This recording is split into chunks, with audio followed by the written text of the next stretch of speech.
प्रयोगशाला परिचारक भर्ती परीक्षा के लिए आज से हम रैपिड रिवीजन की सीरीज में बायोलॉजी के क्वेश्चंस का रैपिड रिवीजन करेंगे, क्विक रिवीजन करेंगे। इस रैपिड रिवीजन की सीरीज में हम बायोलॉजी के ऐसे क्वेश्चंस की बात करेंगे जो विभिन्न कंपटीशन एग्जाम, एंट्रेंस एग्जाम में एक से अधिक बार पूछा गया है। इस रैपिड रिवीजन की सीरीज को प्रयोगशाला परिचारक भर्ती परीक्षा के एग्जाम पैटर्न के आधार पर डिजाइन किया गया है। प्रयोगशाला परिचारक भर्ती परीक्षा में साइंस सब्जेक्ट से अर्थात विज्ञान विषय से 60 अंकों के 60 प्रश्न पूछे जाएंगे, जिसमें फिजिक्स से 20 अंकों के 20 प्रश्न, केमिस्ट्री से 20 अंकों के 20 प्रश्न और बायोलॉजी से 20 अंकों के 20 प्रश्न। इस तरह कुल मिलाकर 60 अंकों के 60 प्रश्न विज्ञान विषय से, साइंस सब्जेक्ट से पूछा जाएगा और इसी पैटर्न के आधार पर हमने रैपिड रिवीजन की सीरीज को डिजाइन किया है। चलिए स्टार्ट करते हैं। इस वीडियो में हम बायोलॉजी के क्वेश्चंस का रैपिड रिवीजन करेंगे, क्विक रिवीजन करेंगे। पहला प्रश्न चैप्टर 1 कोशिका सेल से लिया गया है। पहला प्रश्न है डीएनए में होते हैं, डीएनए में क्या होते हैं? अमीनो एसिड, पेप्टाइड्स, पेप्टोन्स या न्यूक्लियोटाइड्स। क्या होता है डीएनए में? डीएनए में होता है पेप्टाइड्स, ऑप्शन बी इस प्रश्न का सही आंसर है। अगला प्रश्न है कोशिका में प्रोटीन संश्लेषण का स्थान है। प्रोटीन संश्लेषण का स्थान पूछा गया है कोशिका में। दिए गए ऑप्शन है माइटोकॉन्ड्रिया, केंद्रक, राइबोसोम, केंद्रिकाएं। इसका आंसर है कोशिका में प्रोटीन संश्लेषण का स्थान राइबोसोम है, ऑप्शन सी राइबोसोम। अगला प्रश्न देखते हैं निम्नलिखित में से किसमें वास्तविक अर्थात ट्रू केंद्रक नहीं पाया जाता? ऑप्शन है हरा शैवाल, कवक, लाइकेन, जीवाणु। क्या है इसका आंसर? इसका आंसर है जीवाणु में ट्रू केंद्रक नहीं पाया जाता, वास्तविक केंद्रक नहीं पाया जाता। ठीक है, जीवाणु। जीवाणु को हम क्या कहते हैं? बैक्टीरिया। ठीक है। अगला प्रश्न सबसे लंबी कोशा है। सबसे लंबी कोशा कहने का मतलब है सबसे लंबी कोशिका तंत्रिका कोशिका, पेशी कोशिका, अस्थि कोशिका या डेंड्राइट्स। क्या है सबसे लंबी कोशा या कोशिका? सबसे लंबी कोशा है तंत्रिका कोशिका या तंत्रिका कोशा। ठीक है, ऑप्शन ए, ये ऑप्शन ए है। ठीक। अगला प्रश्न राइबोसोम किसके बने होते हैं? राइबोसोम को पूछा है ये किससे बने होते हैं। दिए गए ऑप्शन है डीएनए प्रोटीन, केवल डीएनए, आरएनए प्लस प्रोटीन या आरएनए प्लस डीएनए। ये ऑप्शन इस तरह है डीएनए प्लस प्रोटीन। ठीक है। अगर हम बात करें राइबोसोम किसके बने होते हैं तो इसका आंसर है ribosome, option C RNA plus protein के बने होते हैं। ठीक है, प्रोटीन के बने होते हैं, आरएनए प्लस प्रोटीन के बने होते हैं राइबोसोम, ऑप्शन सी इस प्रश्न का सही आंसर है। अगला प्रश्न है कोशिका सेल शब्द किसने दिया था? Leeuwenhoek, Robert Hooke, Robert Brown, Fleming. कोशिका शब्द रॉबर्ट हुक ने दिया था, ऑप्शन बी। क्या रॉबर्ट हुक ने कोशिका शब्द को दिया था, अर्थात कोशिका शब्द का नामकरण किसने किया? रॉबर्ट हुक ने किया, ऑप्शन बी इस प्रश्न का सही आंसर है। अगला प्रश्न लाइसोसोम आत्महत्या का थैला है क्योंकि इसमें है। लाइसोसोम को आत्महत्या की थैली क्यों कहा जाता है पूछा गया है। ऐसा क्या चीज होता है लाइसोसोम में जिसके कारण लाइसोसोम को आत्महत्या की थैली कहा जाता है? जल अपघटक एंजाइम, हाइड्रोलाइटिक एंजाइम, परजीवी क्रियाएं, भोज्य रिक्तता या अपचयी एंजाइम। क्या है लाइसोसोम में? इसका आंसर है जल अपघटक एंजाइम अर्थात हाइड्रोलिटिक एंजाइम होता है लाइसोसोम के अंदर, इस कारण से इसे आत्महत्या की थैली कहा जाता है, ऑप्शन ए इस प्रश्न का सही आंसर है। अगला प्रश्न कोशिका का पावर हाउस कौन है? कोशिका का पावर हाउस किसे कहा जाता है? क्लोरोप्लास्ट, माइटोकॉन्ड्रिया, गाल्जी काय, न्यूक्लियोलस। इसका आंसर है ऑप्शन बी। ठीक है, ऑप्शन बी। माइटोकॉन्ड्रिया को कोशिका का पावर हाउस कहा जाता है। माइटोकॉन्ड्रिया को कोशिका का क्या कहा जाता है? पावर हाउस कहा जाता है, ऊर्जागृह कहा जाता है। अगला प्रश्न है ईस्ट है। ईस्ट क्या होता है पूछा है। प्रोकैरियोटिक, यूकैरियोटिक, एक कोशिक या बहुकोशिक। क्या होता है ईस्ट? ईस्ट एक प्रकार का यूकैरियोटिक होता है या यूकैरियोटिक प्राणी होता है। ठीक है, ईस्ट ऑप्शन बी इस प्रश्न का सही आंसर है। सभी कवक सदैव होते हैं। सभी कवक क्या होते हैं पूछा गया है। स्वपोषी, स्वपोषी और इनसे इंग्लिश में ऑटोट्रॉफ कहा जाता है। विविध पोषी, हेटेरोट्रॉप्स, परजीवी, पैरासाइट या मृतोपजीवी, सैप्रोफाइट। कवक सदैव क्या होता है? कवक सदैव मृतोपजीवी, सैप्रोफाइट होता है। ऑप्शन डी इस प्रश्न का सही आंसर है। कवकों में संचित भोज्य पदार्थ प्रायः होता है। क्या होता है कवकों में संचित भोज्य पदार्थ? मंड, लिपिड, प्रोटीन, ग्लाइकोजन या तेल। कवकों में संचित भोज्य पदार्थ प्रायः ग्लाइकोजन या तेल होता है। ऑप्शन डी इस प्रश्न का सही आंसर है। कवकों में संचित भोज्य पदार्थ प्रायः ग्लाइकोजन या तेल होता है। अगला प्रश्न है आरएनए की संरचना में, जो आरएनए की संरचना में डीएनए में उपस्थित, किसमें उपस्थित? डीएनए में उपस्थित थाइमिन, जो थाइमिन है, इसके स्थान पर क्या होता है? डीएनए में क्या होता है? थाइमिन होता है। लेकिन थाइमिन की जगह आरएनए की संरचना में क्या होता है हमसे पूछा गया है। एडेनिन, ग्वानिन, साइटोसिन या यूरेसिल क्या होता है? इसका आंसर है आरएनए की संरचना में डीएनए में उपस्थित थाइमिन के स्थान पर यूरेसिल होता है। ठीक है, ऑप्शन डी क्या होता है? यूरेसिल होता है। ऑप्शन डी इस प्रश्न का सही आंसर है, यूरेसिल। अगला प्रश्न, निम्नलिखित में से कौन सबसे छोटा जीव है? सबसे छोटा जीव पूछा गया है दिए गए ऑप्शन में से। वायरस, बैक्टीरिया, यीस्ट या माइकोप्लाज्मा। क्या होता है सबसे छोटा जीव? सबसे छोटा जीव माइकोप्लाज्मा होता है। ऑप्शन डी माइकोप्लाज्मा सबसे छोटा जीव है। अगला प्रश्न है प्लाज्मा झिल्ली, प्लाज्मा मेम्ब्रेन दिए गए ऑप्शन है। इसमें प्लाज्मा मेम्ब्रेन के लिए क्या सही है, इसे चुनना है। प्रोटीन संश्लेषण में सहायता करती है। क्या करती है प्लाज्मा मेम्ब्रेन? प्रोटीन संश्लेषण में सहायता करती है? नहीं। केवल जल के कोशिका में प्रवेश और निकास को नियंत्रित करती है? ये भी नहीं, केवल बोल दिया गया है यहाँ पे। कोशिका में जल खनिज लवणों के प्रदेश या निकास को नियंत्रित करती है। पादप कोशिका के कोशिकांगों की सुरक्षा करती है? ये भी नहीं है। तो इसका आंसर क्या होगा? कोशिका में जल खनिज लवणों के प्रदेश या निष्कासन को नियंत्रित करती है। ऑप्शन सी इस प्रश्न का सही आंसर हो जाएगा प्लाज्मा मेम्ब्रेन के लिए। अगला प्रश्न है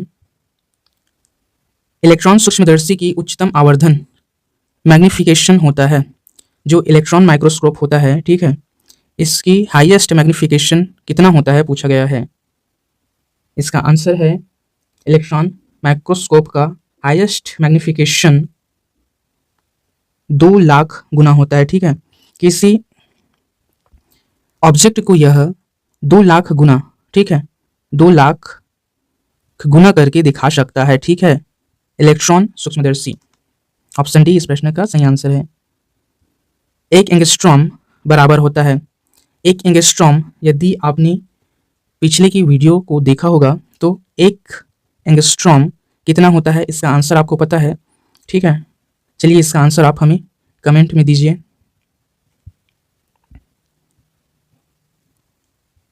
अगला प्रश्न, एक कोशिका में सर्वाधिक पाए जाने वाले पदार्थ हैं। एक कोशिका में ऐसा क्या पदार्थ है जो सबसे अधिक मात्रा में पाया जाता है? Nucleic acid, fats, carbohydrate, protein. क्या पाया जाता है एक कोशिका में सबसे अधिक? इसका आंसर है एक कोशिका में सबसे अधिक फैट पाया जाता है। ऑप्शन बी क्या? फैट पाया जाता है। एक कोशिका में सर्वाधिक मात्रा में क्या पाया जाता है? फैट पाया जाता है। ठीक है,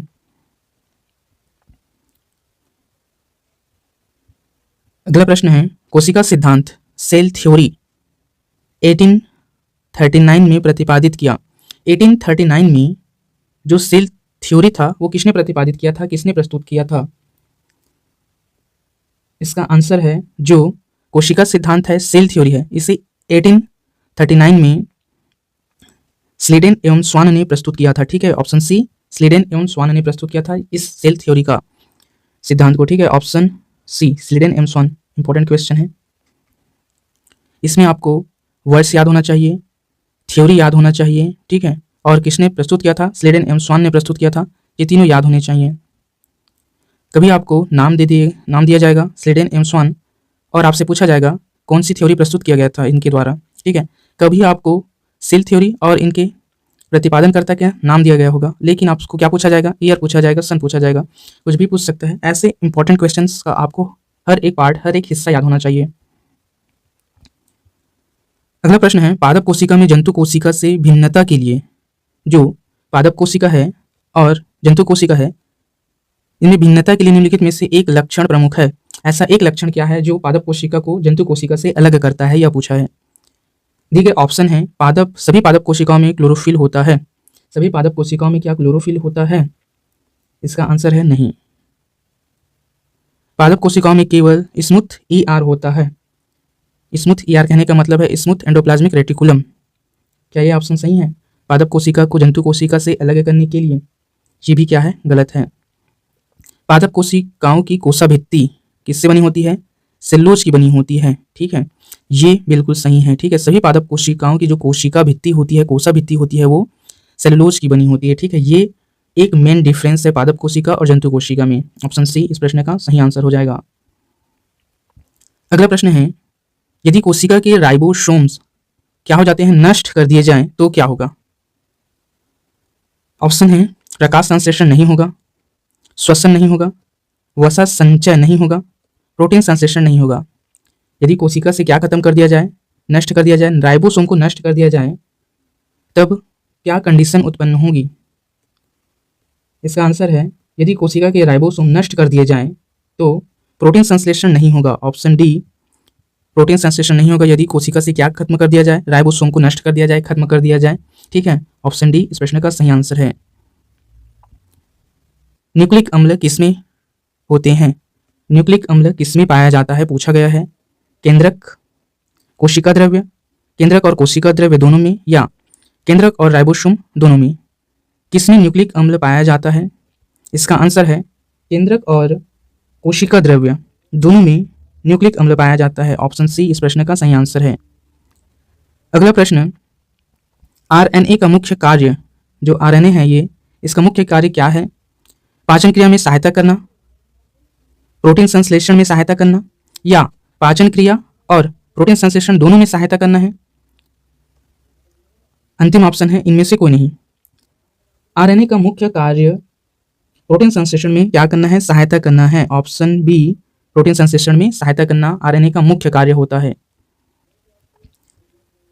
अगला प्रश्न है, डीएनए का मूल मात्रक है, जो ये डीएनए है इसका मूल मात्रक क्या है? विटामिन, न्यूक्लियोसाइड, न्यूक्लियोटाइड्स या वसा? क्वेश्चन है, डीएनए जो है ये मुख्य किससे बने होते हैं? पूछा गया है। मुख्य घटक क्या है? पूछा गया है। मूल मात्रक क्या है? पूछा गया है। किसी भी तरीके से प्रश्न पूछ सकता है। ठीक है, डीएनए का मूल मात्रक न्यूक्लियोटाइड्स है। ऑप्शन सी क्या है? न्यूक्लियोटाइड्स। ऑप्शन सी इस प्रश्न का सही आंसर है। अगला प्रश्न है, निम्नलिखित की कोशिका सूक्ष्मतम जीवित कोशिका है? किसकी कोशिका सूक्ष्मतम जीवित कोशिका है? ठीक है, bacterium, bread mould, mycoplasma, virus? पिछले पार्ट में हमने सूक्ष्मतम जीव कोशिका के बारे में एक क्वेश्चन में देखा था। जिन लोगों को याद है वे कमेंट में आंसर दें। चलिए मैं बताता हूँ इसका आंसर। जिन लोगों को याद है वे ईमानदारी से कमेंट कीजिए। इसका आंसर है माइकोप्लाज्मा। माइकोप्लाज्मा एक ऐसी सूक्ष्मतम जीवित कोशिका है। ठीक है, जो माइकोप्लाज्मा की कोशिका जो है वो जीवित सबसे छोटी कोशिका है। अगला प्रश्न है, प्याज को छीलने या काटने पर आंखों में प्रभुत मात्रा में आंसू आने का कारण है? प्रभुत्व मात्रा में कहने का मतलब है अल्प मात्रा में, ठीक है। प्याज को काटने पर अल्प मात्रा में, प्रभुत्व मात्रा में या सूक्ष्म मात्रा में या आंख भर आने का कारण क्या है? ये इस तरह से क्वेश्चन बन सकता है। दिए गए ऑप्शन है, प्याज की कोशिकाओं में विद्यमान गंधक के कारण आंसू आता है, कोशिकाओं में अमीनो एसिड उपस्थित होता है इसके कारण आता है आंसू, मैग्नीशियम की उपस्थिति के कारण, या अमोनिया गैस की उपस्थिति के कारण प्याज छीलने पर प्रभुत्व मात्रा में आंसू आता है। इसका आंसर है, प्याज छीलने या काटने पर आंखों में प्रभुत्व मात्रा में अल्प मात्रा में आंसू आने का कारण प्याज की कोशिकाओं में विद्यमान गंधक ये क्या है? सल्फर है, ठीक है, की उपस्थिति है। तो आपको गंधक ना देकर सल्फर भी बोल सकता है। अगला प्रश्न है, कोशिका में भोजन या ग्लूकोज का ऑक्सीकरण कहाँ होता है? कोशिका में भोजन या ग्लूकोज का जो ऑक्सीकरण है कहाँ होता है? क्रोमोसोम्स, कोशिका द्रव्य, केंद्रक, माइटोकॉन्ड्रिया, कहाँ होता है ऑक्सीकरण? पूछा है भोजन या ग्लूकोज का। इसका आंसर है ऑप्शन डी, माइटोकॉन्ड्रिया में भोजन या ग्लूकोज का ऑक्सीकरण होता है। क्या आंसर है? माइटोकॉन्ड्रिया। अगला प्रश्न, कोशिका गतिविधियां नियंत्रित की जाती है। कोशिका की जो गतिविधि है वह किसके द्वारा नियंत्रित की जाती है? पूछा जा रहा है। क्लोरोप्लास्ट द्वारा, माइटोकॉन्ड्रिया द्वारा, साइटोप्लाज्मा द्वारा या न्यूक्लियस द्वारा। कोशिका की जो गतिविधि है वह न्यूक्लियस द्वारा नियंत्रित की जाती है, ठीक है। किसके द्वारा? न्यूक्लियस द्वारा नियंत्रित की जाती है कोशिका की गतिविधि। ऑप्शन डी इस प्रश्न का सही आंसर है। अगला प्रश्न, वनस्पति कोशिका तथा प्राणी कोशिका का अंतर किसकी उपस्थिति से स्पष्ट होता है? पिछले पार्ट में हमने इस प्रश्न पर बात की थी कि एक जंतु कोशिका और एक मानव कोशिका या सभी जंतु कोशिका या सभी मानव कोशिका के बीच मुख्य अंतर किसके कारण होती है। चलिए इसका आंसर आप हमें कमेंट में दीजिए। ये बहुत कॉमन क्वेश्चन है एक जंतु कोशिका और एक वनस्पति कोशिका के लिए, ठीक है। ऐसे प्रश्न हमेशा याद होने चाहिए क्योंकि ये मोस्ट रिपीटेड क्वेश्चंस में से एक है। अगला प्रश्न है, निम्नलिखित में कौन सी संरचना प्रोकैरियोटिक कोशिका में नहीं पाई जाती? दिए गए ऑप्शन है, राइबोसोम, कोशिका झिल्ली, केंद्रक झिल्ली, कोशिका भित्ति। प्रोकैरियोटिक कोशिका में क्या नहीं पाई जाती? केंद्रक झिल्ली नहीं पाई जाती। ऑप्शन सी इस प्रश्न का सही आंसर है। अगला प्रश्न, माइटोकॉन्ड्रिया का मुख्य कार्य है। ये प्रश्न कुछ ऐसा है, प्रश्न है कोशिका अर्थात सेल में माइटोकॉन्ड्रिया का मुख्य कार्य क्या है, ठीक है। ये प्रश्न यहाँ से स्टार्ट हुआ है और इसके आगे ये वाला है, ठीक है। ठीक है, कोशिका में माइटोकॉन्ड्रिया का मुख्य कार्य क्या है? सिक्रेशन अर्थात स्त्राव, एक्सक्रीशन अर्थात बहिस्त्राव, ऑस्मोरेगुलेशन या रेस्पिरेशन। कोशिका में माइटोकॉन्ड्रिया का मुख्य कार्य क्या है? कोशिका में माइटोकॉन्ड्रिया का मुख्य कार्य होता है रेस्पिरेशन, ठीक है, श्वसन मुख्य कार्य होता है। ऑप्शन डी इस प्रश्न का सही आंसर है। अगला प्रश्न है, खाद्य पदार्थों में अधिक मात्रा में नमक और चीनी डालकर उन्हें लंबे समय तक परिरक्षित अर्थात सेव या सुरक्षित किया जाता है। ऐसा क्योंकि अधिक नमक और चीनी उस खाद्य पदार्थ में क्या परिवर्तन करता है जिसके कारण वह अधिक समय तक सुरक्षित रह सकता है, परिरक्षित रह सकता है? देखिए ऑप्शन है, सूक्ष्म कोशिकाओं का द्रव्य कुंचन करते हैं इसलिए, या नमक और चीनी के कारण सूक्ष्मजीवी कोशिकाएं फट जाती है इसलिए सुरक्षित रहता है, या नमक और चीनी के कारण सूक्ष्मजीवी कोशिकाओं का आकार बदल जाता है इसलिए, या नमक और चीनी खाद्य पदार्थों से पानी निकाल देता है इसलिए। ये तीनों ऑप्शन गलत है। नमक और चीनी क्या करता है? सूक्ष्मजीवी कोशिकाओं का द्रव्य कुंचन करता है, इसलिए खाद्य पदार्थों को अधिक समय तक सुरक्षित रखा जा सकता है, सेव किया जा सकता है, परिरक्षित किया जा सकता है। ऑप्शन ए इस प्रश्न का सही आंसर है। अगला प्रश्न है, तारक केंद्र अर्थात सेंट्रियोल पाया जाता है प्राणी कोशा में, लाल कोश शैवाल में, प्रोकैरियोटिक में, पुष्पित पौधों में। किसमें तारक केंद्र पाया जाता है? तारक केंद्र प्राणी कोशा में पाया जाता है अर्थात प्राणी कोशिका में पाया जाता है तारक केंद्र सेंट्रियोल। ऑप्शन ए इस प्रश्न का सही आंसर है। अगला प्रश्न है, प्रकाश संश्लेषी वर्णक हरित लवक के झिल्ली में उपस्थित होते हैं। प्रकाश संश्लेषी वर्णक हरित लवक के झिल्ली में उपस्थित होते हैं किसके? थैलेकाइट की झिल्ली में, फोटोग्लोबिन की झिल्ली में, मैट्रिक्स के, या हरित लवक आवरण के झिल्ली में। किसके झिल्ली में प्रकाश संश्लेषी वर्णक हरित लवक पाया जाता है? इसका आंसर है क्या? थैलेकाइट की झिल्ली में उपस्थित होता है, ठीक है, प्रकाश संश्लेषी वर्णक। ऑप्शन ए इस प्रश्न का सही आंसर है। अगला प्रश्न है, राइबोसोम केंद्र है किसके? प्रोटीन संश्लेषण के, प्रकाश संश्लेषण के, वसा संश्लेषण के या श्वसन के? राइबोसोम प्रोटीन संश्लेषण का केंद्र होता है, ठीक है, ऑप्शन ए। यदि आपने पिछला पार्ट देखा है तो इसका आंसर आपको पता था, क्योंकि हमने राइबोसोम पर पिछले पार्ट में चर्चा की थी और कुछ इसी तरह का क्वेश्चन था वो। अगला प्रश्न है, कोशिका के बारे में निम्नलिखित में से कौन सा एक कथन सही नहीं है? कथन सही नहीं है पर बात करना है हमें। चलिए देखते हैं। ऑप्शन है, कोशिकाओं के आकार और अमाप विशिष्ट कार्य से संबंधित होते हैं। कोशिकाओं का जो आकार और अमाप है वो विशिष्ट कार्य से क्या होते हैं? संबंधित होते हैं, बोला गया है। ये बिल्कुल गलत है। कुछ कोशिकाओं के बदलते आकार होते हैं, कुछ कोशिकाओं के बदलते आकार होते हैं, ठीक है, ये ऑप्शन सही है। अगला देखते हैं। प्रत्येक कोशिका में निष्पादन की अपनी क्षमता होती है। ये गलत है। सभी देह ऊतकों में एक ही प्रकार की कोशिकाएं विद्यमान हैं। सभी देह कोशिकाओं में एक समान या एक ही प्रकार की कोशिकाएं विद्यमान है, ये भी गलत है। तो इसका आंसर क्या है? इसका आंसर हो जाएगा बी, कुछ कोशिकाओं के बदलते आकार होते हैं। ऑप्शन बी इस प्रश्न का सही आंसर होगा। अगला प्रश्न है, जैव कोशिका एनिमल सेल का कौन सा भाग पावर हाउस कहलाता है? पावर हाउस के बारे में हमने पिछले पार्ट में बात किया था। कौन सा कोशिका है एनिमल सेल का जिसे पावर हाउस कहा जाता है? इसका आंसर है माइटोकॉन्ड्रिया, ठीक है। अगला प्रश्न देखते हैं। जंतु कोशिका में निम्नलिखित में से क्या अनुपस्थित होता है? जंतु कोशिका में क्या अनुपस्थित होता है? अगर आप इस सेशन को ध्यान से ऑब्जर्व कर रहे हैं तो हमने इस तरह की क्वेश्चन पिछले पार्ट में भी किया था। जंतु कोशिका और पादप कोशिका में क्या अनुपस्थित होता है या क्या डिफरेंस का कारण होता है? इसका आंसर क्या है? जंतु कोशिका में सेलुलोज की कोशिका भित्ति क्या होती है? अनुपस्थित होती है, और यही जंतु कोशिका और पादप कोशिका में मुख्य अंतर का कारण है, डिफरेंस का कारण है। यही अंतर, सेलुलोज की कोशिका भित्ति एक जंतु कोशिका को एक पादप कोशिका से अलग करती है। ये इंपॉर्टेंट क्वेश्चंस है, ठीक है। अगला प्रश्न है, गाल्जी काय उत्पन्न हुए हैं? गाल्जी काय किससे उत्पन्न हुआ है? सूत्रकर्णिका से, जाइमोजन कर्णिकाओं से, कोशिका भित्ति से या अंतर्द्रव्यी रेटिकुलम से?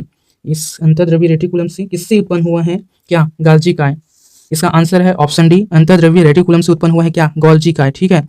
इसे एंडोप्लाज्मिक रेटिकुलम के नाम से जाना जाता है, ठीक है, एंडोप्लाज्मिक रेटिकुलम, अंतर्द्रव्यी रेटिकुलम या अंतर्द्रव्यी जालिका के नाम से भी जाना जाता है इसे, या इसे अंतर्द्रव्यी रेटिकुलम भी कह सकते हैं, ठीक है, जिसके कारण गाल्जी काय उत्पन्न हुआ है। अगला प्रश्न देखते हैं। निम्नलिखित में से वे एकमात्र पादप कोशिकाएं कौन सी है? एकमात्र पादप कोशिकाएं कौन सी है जो बिना न्यूक्लियस या न्यूक्लियोटाइड के होते हैं, ठीक है? कौन सी है? मूलरूम कोशिकाएं, सचर कोशिकाएं, वाहिनी कोशिकाएं या एधा कोशिकाएं? इसका आंसर है ऑप्शन सी, वाहिनी कोशिकाएं एक ऐसी कोशिकाएं हैं जो बिना न्यूक्लियस के होती है, न्यूक्लियोटाइड की होती है, ठीक है। ऑप्शन सी इस प्रश्न का सही आंसर है। अगला प्रश्न देखते हैं। संरचनाओं के कौन से युग्म प्रायः पादप और जंतु दोनों कोशिकाओं में पाए जाते हैं? इस बार क्या पूछा है? पादप और जंतु दोनों कोशिकाओं में पाए जाते हैं बोला गया है, ठीक है। ऑप्शन है अंतर्द्रव्यी जालिका और कोशिका कला, कोशिका कला और कोशिका भित्ति, कोशिका भित्ति और न्यूक्लियस, न्यूक्लियस और क्लोरोप्लास्ट। दोनों में क्या पाया जाता है? इसका आंसर है अंतर्द्रव्यी जालिका और कोशिका कला। ये पादप और जंतु दोनों कोशिकाओं में पाया जाता है, ठीक है। अंतर्द्रव्यी जालिका कहने का मतलब है एंडोप्लाज्मिक रेटिकुलम, ठीक है, और कोशिका कला दोनों में अर्थात दोनों की कोशिकाओं में पाए जाते हैं। निम्न में से किस शैवाल का प्रयोग अंतरिक्ष अनुसंधान में किया जा रहा है? किसका प्रयोग? शैवाल का। ऑप्शन में है क्लेमाइडोमोनास, क्लोरेला, हाइड्रोडिक्टियान और क्लैडोफोरा। अंतरिक्ष अनुसंधान में जिस शैवाल का प्रयोग किया जाता है वह है क्लोरेला। ऑप्शन बी, क्लोरेला एक ऐसा शैवाल है जिसका प्रयोग अंतरिक्ष अनुसंधान में किया जा रहा है। अगला प्रश्न है, पके हुए टमाटरों का लाल रंग इसकी उपस्थिति के कारण होता है? टमाटरों का लाल रंग कैरोटीनाइड वर्णक की उपस्थिति के कारण होता है, ठीक है। ऑप्शन बी, कैरोटीनाइड की उपस्थिति के कारण टमाटरों में लाल रंग होता है, ठीक है। अगले प्रश्न की बात करते हैं। 1831 में एक कोशिका में केंद्रक की खोज किसने की थी?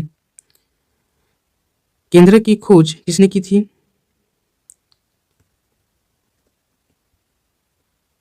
किसमें? कोशिका में। ठीक है, कोशिका में केंद्रक की खोज की बात कर रहा है। इस कौन से सन में? 1831 में। ठीक है, पिछले वीडियो में हमने इस पर बात की थी। ठीक है, जिन लोगों ने पिछला वीडियो देखा है वो इस क्वेश्चंस का आंसर जानते हैं। 1831 में कोशिका में केंद्रक की खोज रॉबर्ट ब्राउन ने की थी। ठीक है, किसने?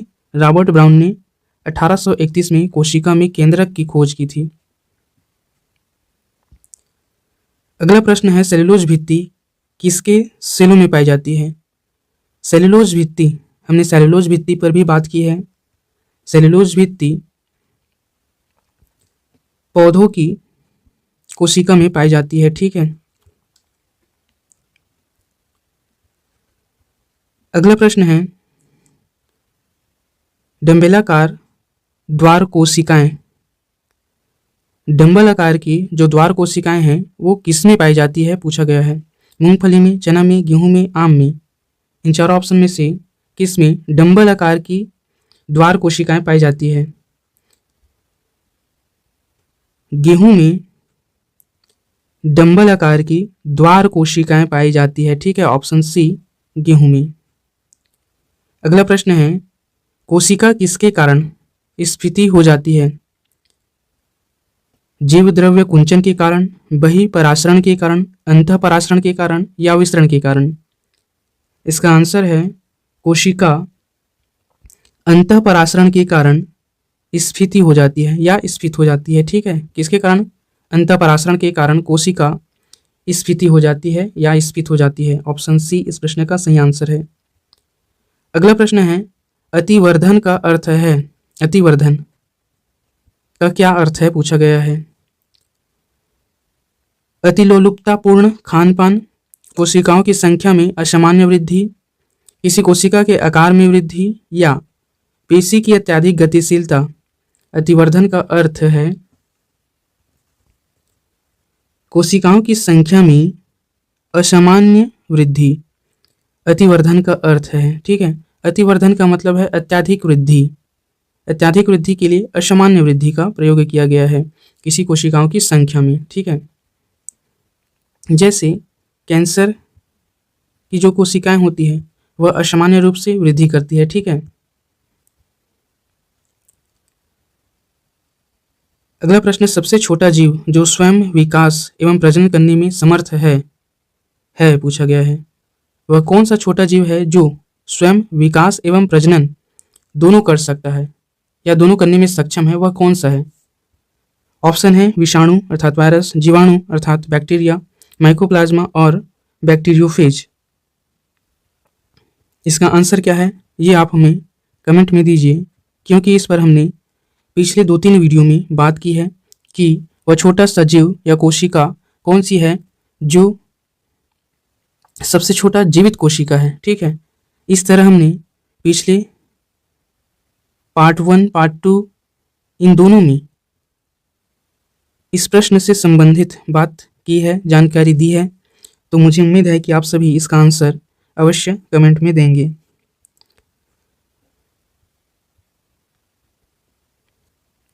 अगला प्रश्न है, सेलुलर और मॉलिक्यूलर जीव विज्ञान का केंद्र स्थित है? सेलुलर और मॉलिक्यूलर जीव विज्ञान का केंद्र कहाँ स्थित होता है? पूछा गया है हमसे।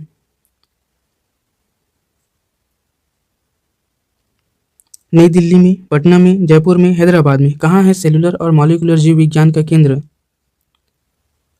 इसका आंसर है ये हैदराबाद में स्थित है सेलुलर और मॉलिक्यूलर जीव विज्ञान का केंद्र। ठीक है,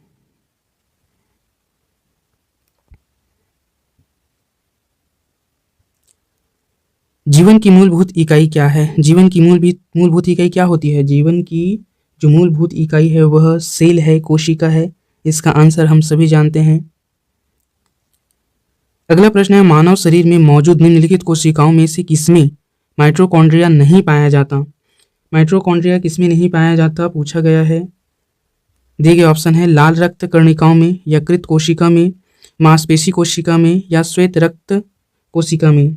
इसका आंसर है माइटोकॉन्ड्रिया लाल रक्त कोशिका में नहीं पाया जाता। ठीक है, जो लाल रक्त की कोशिका है, रेड ब्लड सेल्स जो होती है, उसमें माइटोकॉन्ड्रिया नहीं पाई जाती। ठीक है, माइटोकॉन्ड्रिया जो है वो लाल रक्त कोशिका में नहीं पाई जाती। ऑप्शन ए इस प्रश्न का सही आंसर है।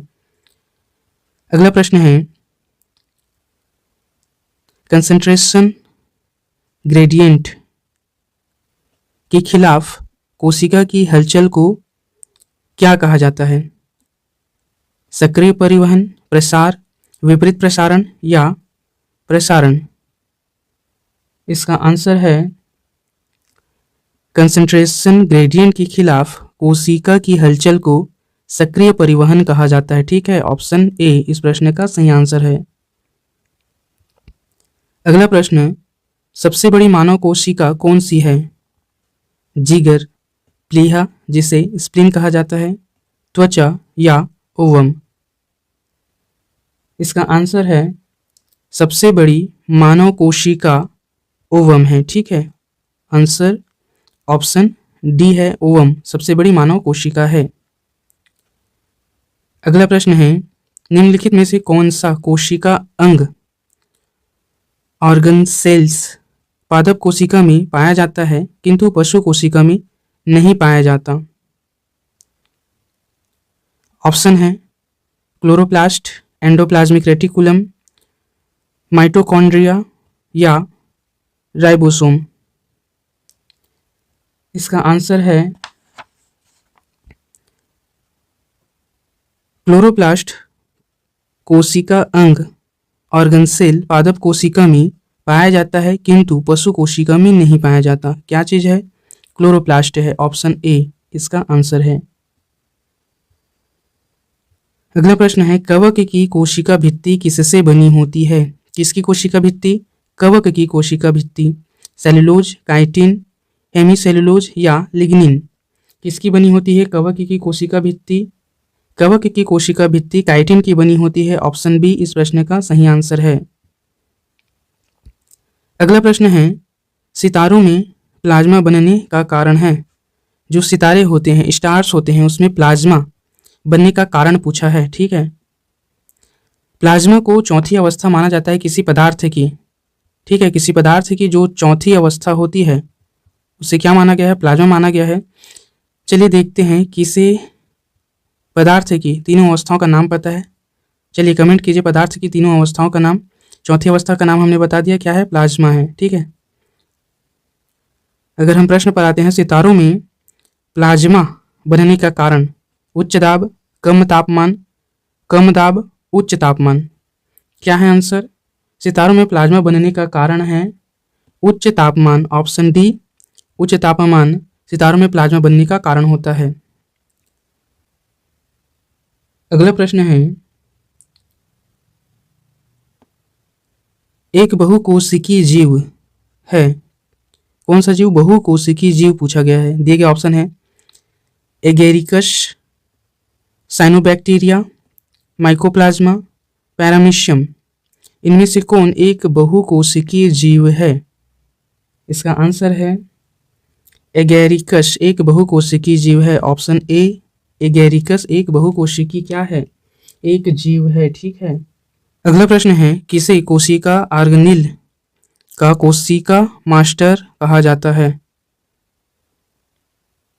प्रश्न है कोशिका ऑर्गन का कोशिका मास्टर किसे कहा जाता है? ठीक है, ऑप्शन है एंडोप्लाज्मिक रेटिकुलम, माइटोकॉन्ड्रिया, न्यूक्लियस या नाभिक। ये क्या है? नाभिक है। ठीक है, नाभिक। इस प्रश्न की आंसर की बात करें तो कोशिका ऑर्गेनेल का या आर्गन का कोशिका मास्टर नाभिक को कहा जाता है। ऑप्शन डी नाभिक को कहा जाता है कोशिका का कोशिका मास्टर। ठीक है, अगला प्रश्न है निम्नलिखित में से किस कोशिकांग को कोशिका का प्रोटीन फैक्ट्री कहा जाता है? कौन सा फैक्ट्री? Protein factory? ऑप्शन है माइटोकॉन्ड्रिया, लाइसोसोम, क्लोरोप्लास्ट, राइबोसोम। अगर हम कोशिकांग की बात करें तो वह कोशिकांग है राइबोसोम। ऑप्शन डी, राइबोसोम कोशिकांग को कोशिका का प्रोटीन फैक्ट्री कहा जाता है। ठीक है, ऑप्शन डी राइबोसोम। अगला प्रश्न है, डीएनए का एक खंड जो एक प्रोटीन की जानकारी प्रदान करता है। डीएनए का एक खंड के बारे में पूछा गया है जो एक किसके बारे में जानकारी देता है? प्रोटीन के बारे में जानकारी देता है। उसे क्या कहा जाता है? केंद्रक, लयनकाय, जीन या गुणसूत्र? इसका आंसर है जीन। डीएनए का एक टुकड़ा या एक खंड क्या है? जीन है, जो प्रोटीन की जानकारी देता है। ठीक है।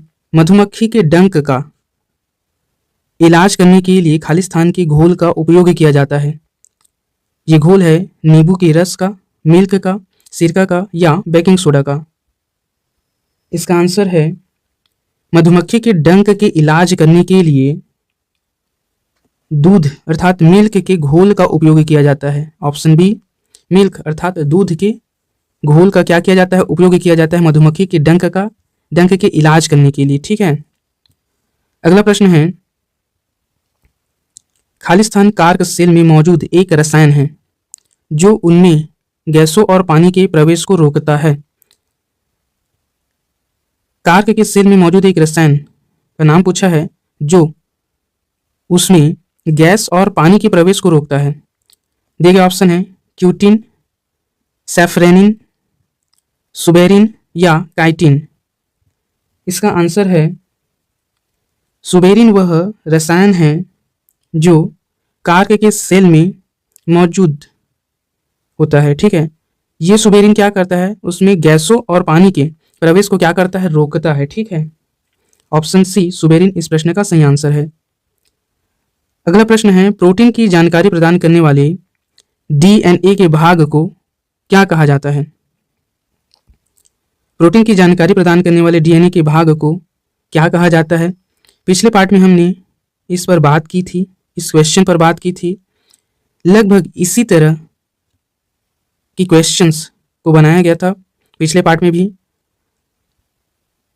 यदि आपने पिछला पार्ट देखा है तो आप इस क्वेश्चन का आंसर क्या है जानते हैं। ठीक है, चलिए कमेंट कीजिए, देखते हैं किसको किसको पता है। अगला प्रश्न है, प्रोटीन संश्लेषण में क्षार इवेंट से एक खालिस्तान का निर्माण होता है। प्रोटीन संश्लेषण में क्षार इवेंट से एक किसका निर्माण होता है?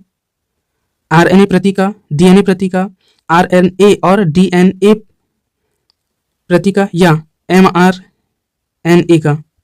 ठीक है, ये एमआरएनए का मतलब है मैसेंजर आरएनए। ठीक है। इस प्रश्न का आंसर है प्रोटीन संश्लेषण में क्षार इवेंट से एक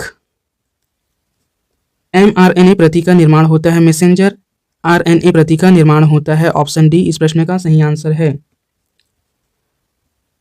अगला प्रश्न है, कणों की गतिज ऊर्जा खालिस्तान में अधिकतम होती है। गतिज ऊर्जा की बात की जा रही है, काइनेटिक एनर्जी की बात की जा रही है, और किस में अधिकतम होती है यह पूछा है। प्लाज्मा में, द्रव्यों में, ठोसों में, गैसों में? किसमें कणों की गतिज ऊर्जा अधिकतम होती है? इसका आंसर है ऑप्शन ए, प्लाज्मा में कणों की गतिज ऊर्जा क्या होती है? अधिकतम होती है। ठीक है, ऑप्शन ए इस प्रश्न का सही आंसर है। अगला प्रश्न है, खालिस्तान में पतली कोशिका भित्ति के साथ अपेक्षाकृत अवशिष्ट कोशिकाएं होती है। ऑप्शन है स्क्लेरेनकाइमा, पैरेनकाइमा, कोलेनकाइमा या फ्लोएम? इसका आंसर है ऑप्शन बी, पैरेनकाइमा में पतली कोशिका भित्ति के साथ अपेक्षाकृत अवशिष्ट कोशिकाएं होती है। ठीक है, पैरेनकाइमा इस प्रश्न का सही आंसर है। अगला प्रश्न है, पादप कोशिका भित्ति किससे बनी होती है? पादप कोशिका भित्ति जिस पर हमने कई बार बात की है वह किससे बनी होती है पूछा है। ऑप्शन है काइटिन, ये क्या है? काइटिन है। ठीक है, केवल पैक्टिन, मुरेन या सेलुलोज और पैक्टिन किससे बनी होती है कोशिका भित्ति? इसका आंसर है ऑप्शन डी, सेलुलोज और पैक्टिन से मिलकर बना होता है कोशिका भित्ति। ठीक है, पादप की। ऑप्शन डी इस प्रश्न का सही आंसर है। अगला प्रश्न है, अस्थि कोशिकाएं एवं हार्ड मैट्रिक्स में अंतः स्थापित होती है। जो अस्थि होती है वो कोशिकाएं एवं हार्ड मैट्रिक्स में अंतः स्थापित होती है। जो बना होता है, जो किससे बना होता है पूछा गया है। ऑप्शन है फास्फोरस और सोडियम से, या कैल्शियम और फास्फोरस से, या कैल्शियम या सोडियम से, या कैल्शियम और फ्लोरीन से। किससे बना होता है अस्थि, अर्थात बोन। बोन जो है वो कैल्शियम और फास्फोरस से मिलकर बना होता है। ऑप्शन बी इस प्रश्न का सही आंसर है। ठीक है, इसके सिंबल आपको पता होना चाहिए, Ca और P। If you have any question और any advice, please write to us in the comments so that we can get feedback and try to improve further.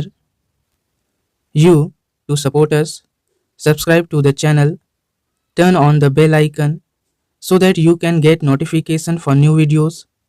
Like the video and share it. See you in the next video. Have a great day.